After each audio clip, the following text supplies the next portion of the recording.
Alright, kumusta? Welcome back sa Roots TV. Ang ilang hayop ay may napakahirap na buhay. Minsan ay nakakaranas sila ng mga pagsubok na dapat sana ay nagtapos sa kanilang buhay. Pero sa kabila ng lahat ay nakakaraos sila. Kaya mula sa mga hayop na napabayaan ng tao hanggang sa mga nilalang na nasugatan sa kagubatan, ay narito ang ilang hayop na nakaligtas sa imposibleng kalagayan. Una ay tingnan natin ang baka na may dalawang paa. Nakakita ka na ba ng baka na may dalawang paa? Pero kabaligtaran nito ang isang batang baka sa Indonesia na ipinanganak na walang harapang mga paa. Sa normal na sitwasyon, hindi kayang itaas ng baka ang ulo nito para kumain o uminom at hindi rin ito makakagalaw kaya't mabilis itong mawawala ng buhay. Ngunit nakakamangha, natutong maglakad ang maliit na baka gamit ang dalawang paa nito na parang tao. Sa kabila ng lahat ng hirap ay nabuhay ang baka at ipinakita na kahit ang mga hayop ay kayang harapin ang mga imposible. At narito rin ang pagong na naipit sa plastik. Hindi na sikreto na malaking problema ang plastik sa mga dagat. May 5.5 trilyong piraso ng plastik sa karagatan at araw-araw ay nadaragdagan ito ng 8 milyong piraso. Isa sa mga hayop na labis na naapektuhan nito ay ang mga pagong tulad ni Mae West. Habang maliit pa si Mae West, nasabit siya sa isang plastik na singsing mula sa karton na gatas. Dahil dito ay lumaki ang katawan at shell niya sa kakaibang hugis, parang hourglass. Natagpuan siya ng isang tao sa Louisiana at inalagaan ng pamilya nito. Maswerte si Mae West na nabuhay, pero karamihan ng pagong na ganito ang sitwasyon ay hindi nagtatagal. Ipinapakita lang nito na kailangang solusyonan ang pollution sa plastic sa ating mga dagat. At narito rin ang leon at bakal na patibong. Ang mga bitag o snare ay karaniwang ginagamit na mga mangangaso. Isa itong bakal na kawad na nakasabit sa leeg ng hayop. Karaniwang nangyayari ito sa ilang bansa sa Africa, lalo na sa Tanzania. Noong 2009, isang leon sa Mikumi National Park ang nahuli sa ganitong patibong. Sa normal na sitwasyon, hindi na sana ito mabubuhay. Pero sa kabila ng lahat, ay 3 taon itong nabuhay na may kawad sa leeg. Lumaki pa rin ang leon, pero dahil dito ay patuloy na nasasakal ang leeg niya. 3 beses sinubukang iligtas ng mga park ranger ang leon, pero nabigo sila dahil sa hirap ng lugar at takot ng leon. Sa ika-4 na subok noong 2012, nagtagumpay ang mga ranger. Tinanggal nila ang kawad sa leeg ng leon at inalagaan ito. Bagamat mahina at nahihirapan, ay nabubuhay ang leon at ngayon ay maaaring mamuhay ng masaya sa kagubatan. At narito rin ang usa na may 6 na paa.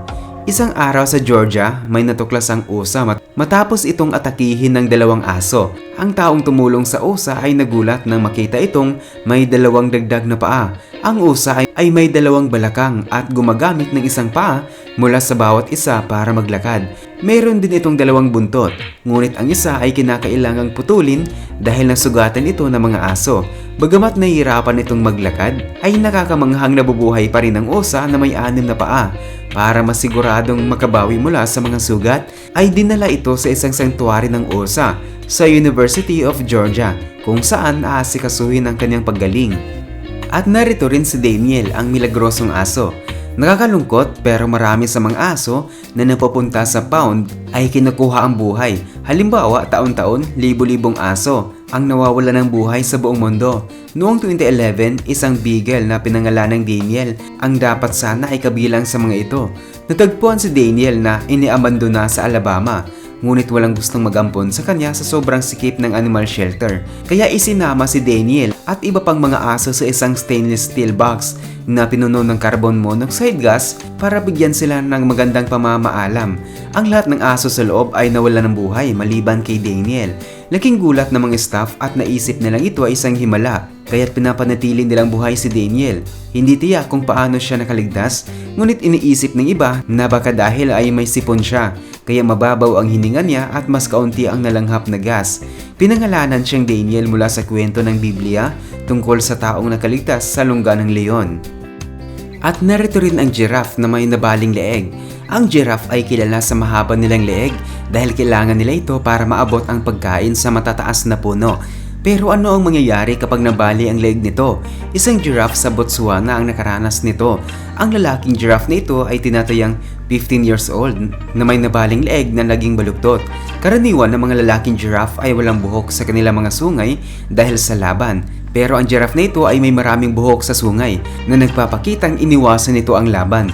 Maaaring nabali ang leeg nito noong maliit pa lamang ito habang nakikipaglaban para sa mga babaeng giraffe. Sa kabila ng baluktot nitong leg ay nabubuhay pa rin ito ng normal, nakakakain, nakakainom at nakakagalaw ng maayos. At narito rin ang pagong na Siamese. Narinig na natin ang tungkol sa mga Siamese twins, dalawang sanggol na ipinanganak na magkadugtong. Pero nakita mo na ba ang isang Siamese turtle? Karaniwan ang mga pagong na pinanganak na may dalawang ulo ay hindi nabubuhay. Pero iba ang pagong na ito sa China. Natagpuan ito noong 2017 sa probinsya ng Shaanxi.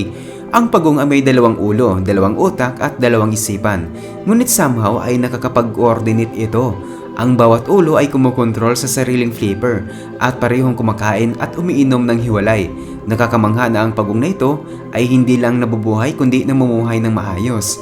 Sana'y magpapatuloy ang masaya at malusog na buhay ng pagong na ito.